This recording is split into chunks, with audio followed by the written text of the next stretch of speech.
Hey everyone, my name is Tom. I'm the co-founder of a company called Palisade. Palisade is a digital asset custody company headquartered in London, regulated in France. We have offices here in France as well.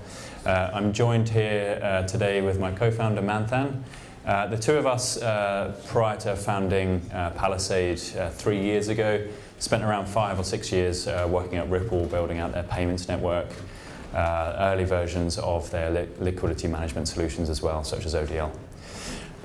So a little bit about Palisade. So we're a super experienced team. We've been working in Web3 space collectively for over 25 years, having built solutions at companies like Ripple, Ava Labs, Luna, and others. We are an enterprise-grade digital asset custody solution. We provide both regulated custody and wallet infrastructure. We are a company that is regulated in France, moving towards MiCA, have our application going in with the FCA, and we have all the things that you would expect from a regulated custodian, such as SOC certifications, NCC audits for your cybersecurity and code audits, and a lot of the features that you'd also expect from like a regulated enterprise custodian. So I'm going to talk to you a little bit today about private key management. I'm first of all going to sort of summarize the current wallet landscape, and then I'm going to hand over to Manthan, who's going to talk about the sorts of things that you need to consider if you're going to build your own private key management solution or choose a vendor for yourself. So in Web3, I take it everyone here knows what a private key is, but a private key is really where everything starts. A private key is the accessor to your wallet. A private key is where your address is derived from, and it's the thing that is used to sign transactions and access your assets. So we have this perspective that really is where everything that starts in Web3. Some details here on what a private key is, but in really simple terms, it's a randomly generated set of characters that's used to prove ownership of your digital assets and sign transactions. It's a little bit more complex than that, but in super layman's terms, it's really important to keep that private key safe.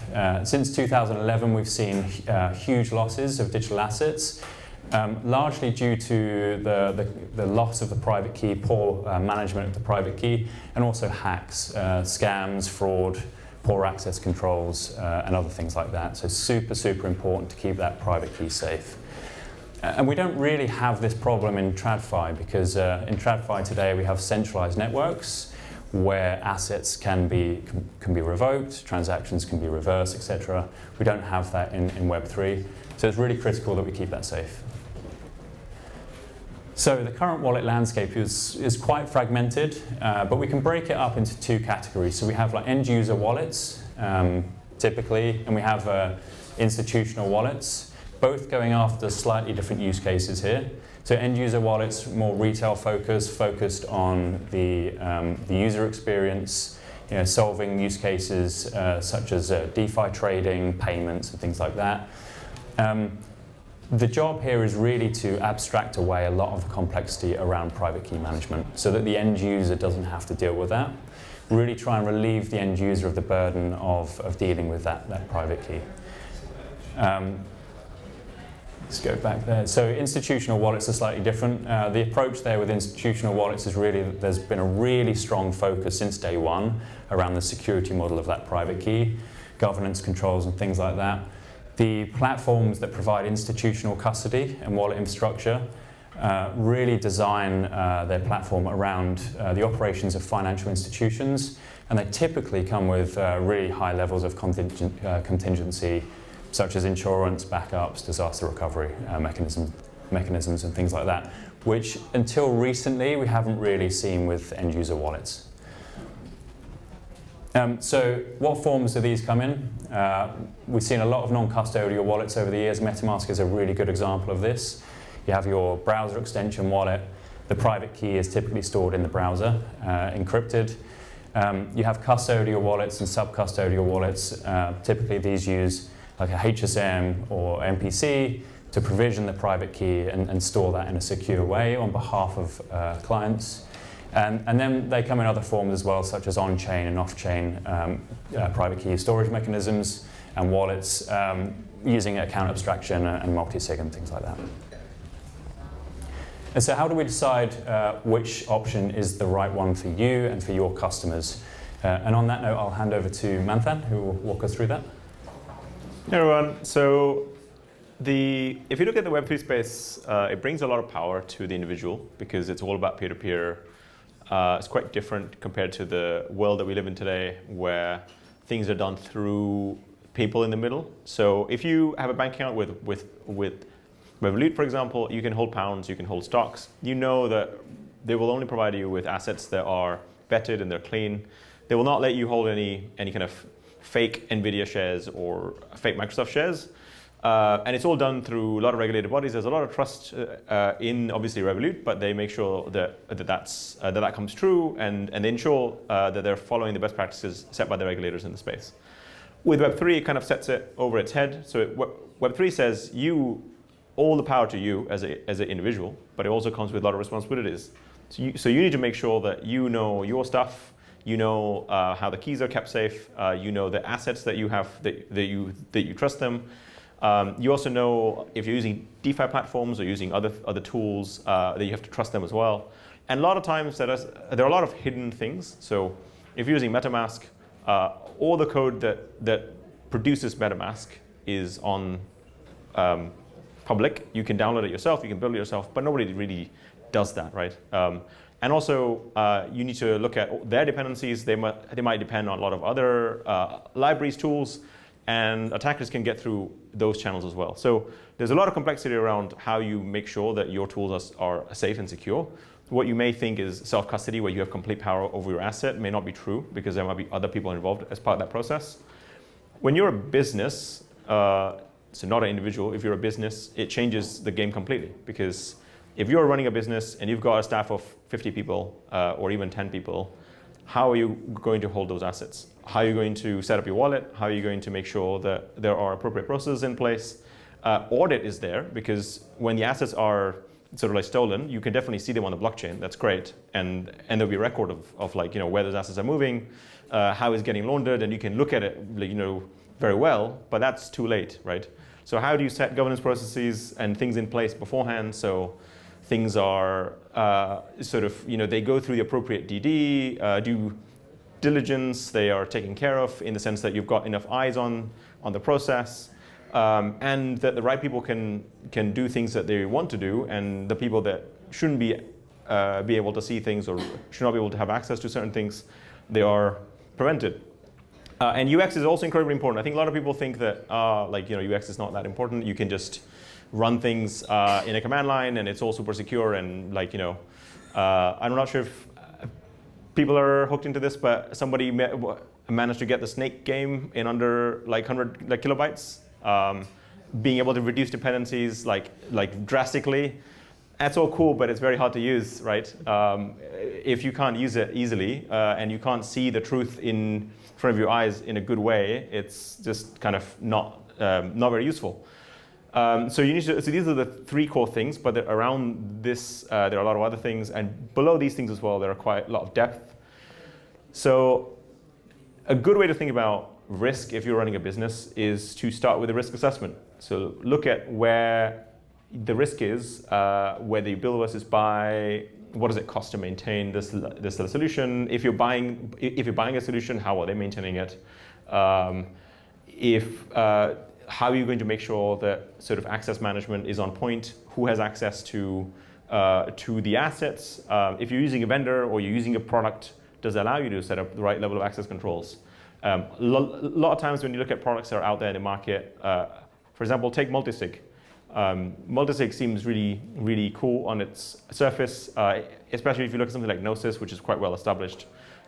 You can set up assigning thresholds, and you can have a process in there. But what makes it really difficult to use multisig sometimes is that there's not enough policy engine features, there's not enough governance features. So if you want to set automated signing, you want to set up a way to set thresholds that, okay, it needs 3 signers out of 10 if the value is less than $1,000, but it takes 8 signers if the value is above $1,000, or whatever that may be. So trying to set up complex workflows is quite difficult with these products sometimes. But anything that you're buying, you need to look at the fact that it allows you to do those things, to set up more complex policy engine workflows, being able to set up rules and practices. One of the more popular ways of attacking these systems that need approvals these days is what's called like a spam attack, where a attacker will just send you billions of requests, and when you check your phone, it's got loads of requests for you to approve. And what they're counting on is that you will have a fatigue, you'll just get tired of it, and you will just, maybe you're curious, you'll just click and look at it. Oh, like what is the amount that I'm approving, where is it going? And then in that accident, you approve that transaction, and you only need to approve it once. So if you're using tools that are self-hosted or tools that are hosted, that's kind of one of the considerations they want to make. Observability, how much insight do you get into the operations, into your own wallet, into how your wallet's actually managed behind the scenes. If the wallet is managed on a HSM, where is that HSM hosted? How is it backed up? How is it replicated? How are the backups managed? If it's using MPC, what is the MPC algorithm, right? How does the algorithm make sure that you can't just export a private key willy-nilly? And things like that. There's a lot of nuance to each of these things. One of the really key ones is specifically around like compliance and regulation. I think a lot of people in Web3, initially when Web3 started, it was very like anarchist movement. It was like, we don't like government, like, we just want to get things done. Everyone's going to be using Bitcoin in like 30 years to like pay for their pizza, which I think you probably can pay for pizza now with Bitcoin, right? I'm not sure about here in Paris. If you can wait long enough. If you can wait long enough, yeah, it gets cold. Yeah, but I think what ultimately happens is that larger businesses, institutions, they don't want to take risk. And regulators want to make sure that the retail people are protected. So when we went through the regulation with AMF, one of the key concerns that the regulator had, that we went through with them in that process, was that if Palisade holds a business's funds, so if you're a business and we hold your funds, but if you owe a bunch of retail people who are individuals on the street, how do we make sure that in case you go bankrupt, that their funds are safe? So these are the things that compliance brings. These are things that regulation brings that most companies that don't cover those things don't really think about, or they don't have sort of things implemented that prevent losses like that. Things like FTX, for example, it would be a much easier scenario if the funds were held with an independent custodian in the US. In the US as well, if you look at someone like Anchorage, they are basically regulated as a bank. They're quite strong in that sense. Obviously, it makes it quite difficult for someone like Exchange to work with them, but it would have saved a lot of money of the people that lost the funds there. UX UI is important as well. So when you look at a lot of these platforms today, a lot of them are programmatic. So you use APIs, you have to build your own UI dashboard. There's a lot of investment that you have to make off the back of that, because you need to understand how to present the information in the correct way. And that's quite difficult, because if you look at a DeFi transaction where you're pooling your funds or you're adding funds to a liquidity pool, you could sometimes be exposed to over 50 different counterparties. How do you know if those counterparties are safe? In DeFi as well, when you're approving spend on your assets to a third party, it's basically a triangle of trust where you're trusting the asset issuer and you're trusting this dApp. I would encourage anyone that uses DeFi to look over their wallet and check who you're trusting. If using the Coinbase wallet, it's quite easy. If you look at any of the scans, you can look up how to do it. I'm happy to walk through that later.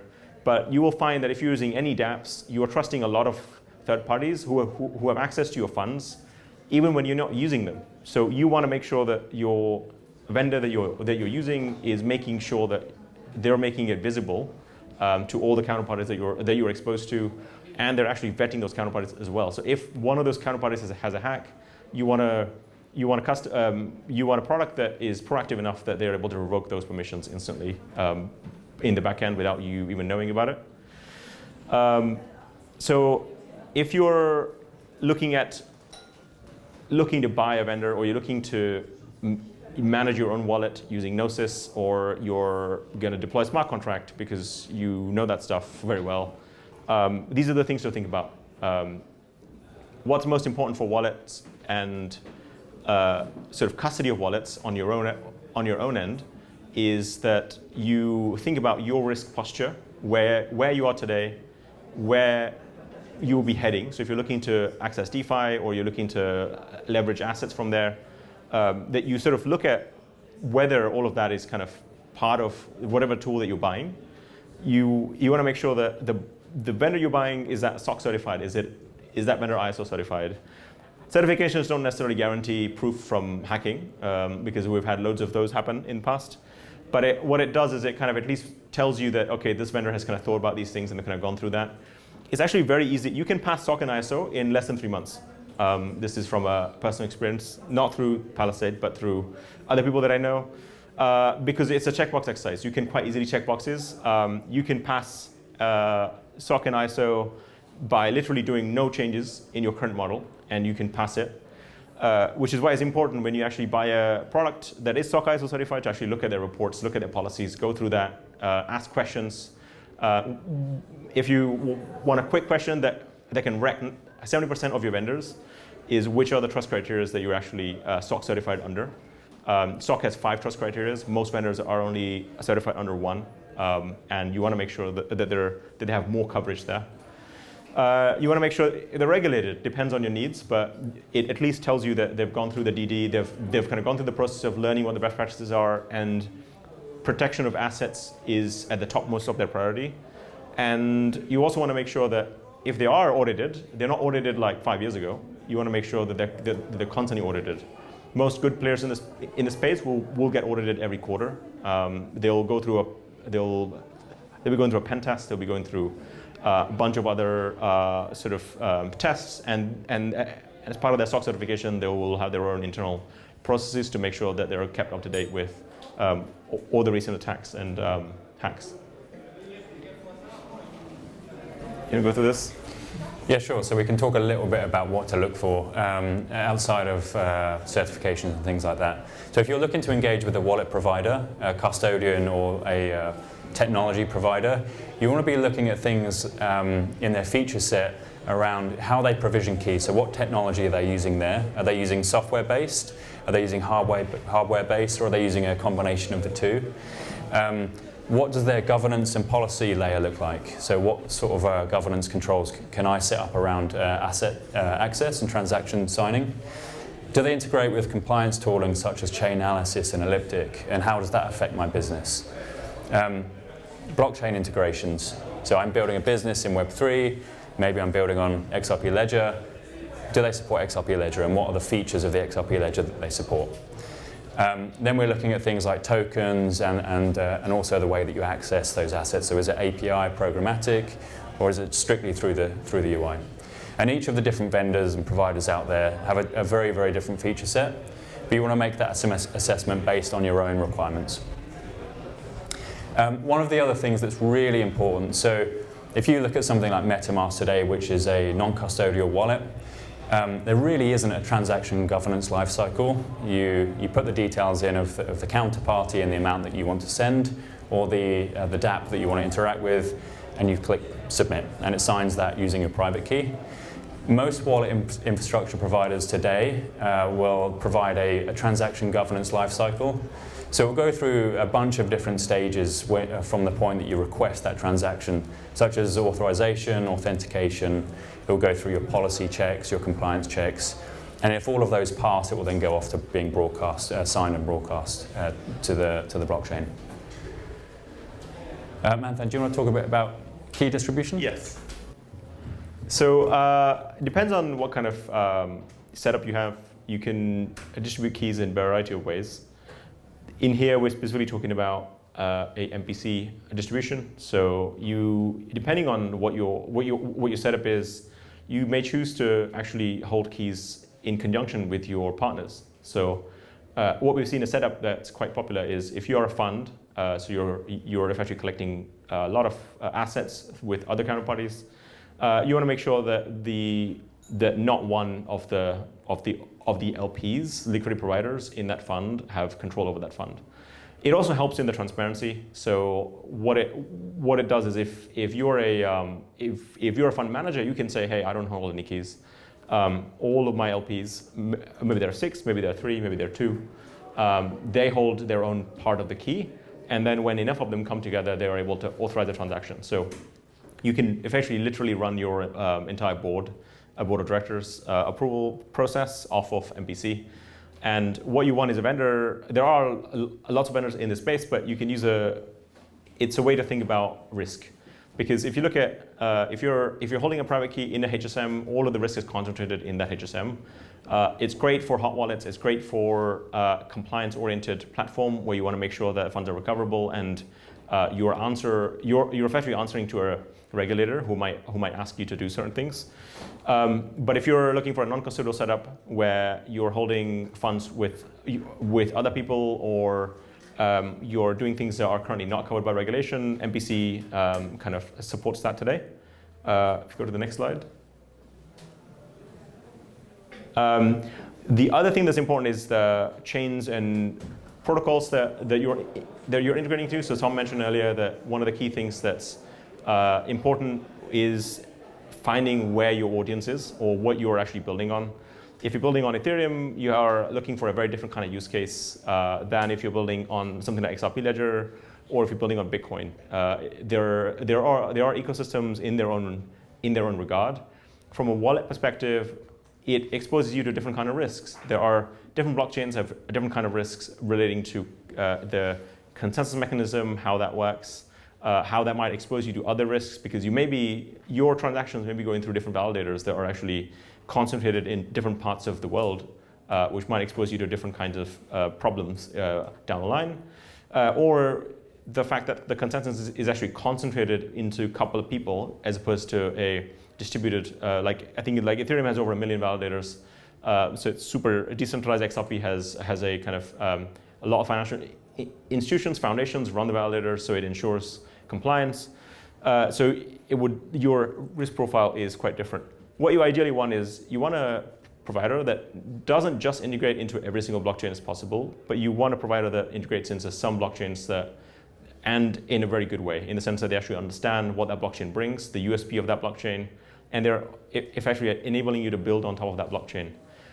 What we've seen in the space is a lot of the wallets, a lot of the platforms in the space, they do what's called raw signing, and they leave it at that.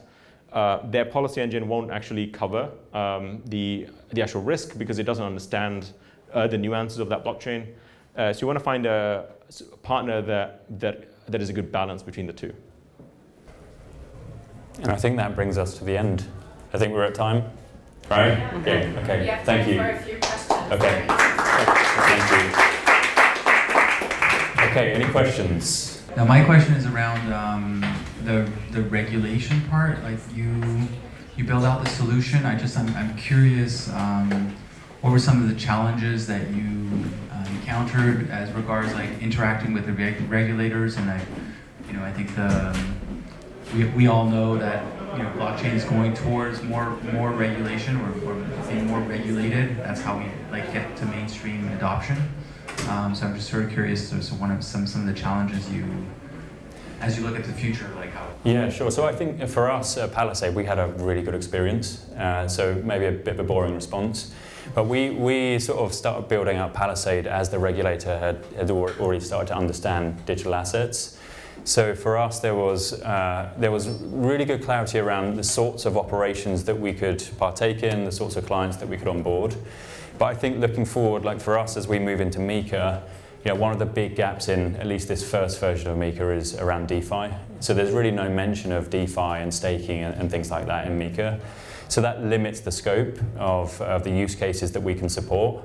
But I think the guidelines are pretty clear today. So we know the sorts of institutions that we can operate with and interact with. And I think in the coming years, there'll be better support and clarity around DeFi. Just a quick follow-up. Like, does this? I mean, obviously, being regulated is all about being able to take your money back out and put it back into the system. How do you think about that aspect, like do you limit the use cases in which people can actually use the assets that they put in your system? Yeah, because of that? Yeah, absolutely. So there are certain, for us under MiCA, crypto assets has a relatively clear definition. Things like securities fall under MiFID. We're not licensed to hold securities today, but absolutely, there's guidelines there that sort of limit the sorts of assets that we can interact with, the clients, the use cases, etc. I think for us though, we have very strong backgrounds in payments. Web3 stablecoin payments is super attractive to us, and so there's a lot of clarity there for us to move ahead. I think one thing I'd say is so the regulation is not like a restricting factor. Everything is a conversation. So if we wanted to support, leveraging 10x on Pepe on our platform, it would be a conversation that we'd have to have with the regulator, and we have to explain why that's a good enough proposition. How does that make sure that the safety of assets, if there's collateral, whatever that is, and it would be a conversation. And I think what we found with AMF, at least with the AMF so far, is that they are very open to discussing new use cases, new things that haven't been tried in the market. And one of the key things that they keep on sort of iterating on is ultimately what happens to the end user. It's not about technology. It's not about what the leverage is. It's not about what the collateral is, but ultimately how is the end user going to be safe. As a custodian, we have to continuously demonstrate that the assets are all segregated. So if one organization that's on Palisade goes bust or something happens, the other orgs are not affected. And also, if we're offering some of the more advanced DeFi applications, then we have to demonstrate how they don't taint users' funds beyond that scope. So one last one, as a client of yours today, what is your regulatory space? Is it France? Is it Europe? Is it? I'm just curious. If I'm Europe today. So our primary focus is expansion in Europe. We're already grandfathered into MiCA, and we're currently going through the process. Yeah. Thank you. Thank you. Yes, thank you so much. Just in terms of competition, what keeps you up at night? And then secondly, what's your biggest use case? Which business vertical? Oh, you can take that one. Yeah.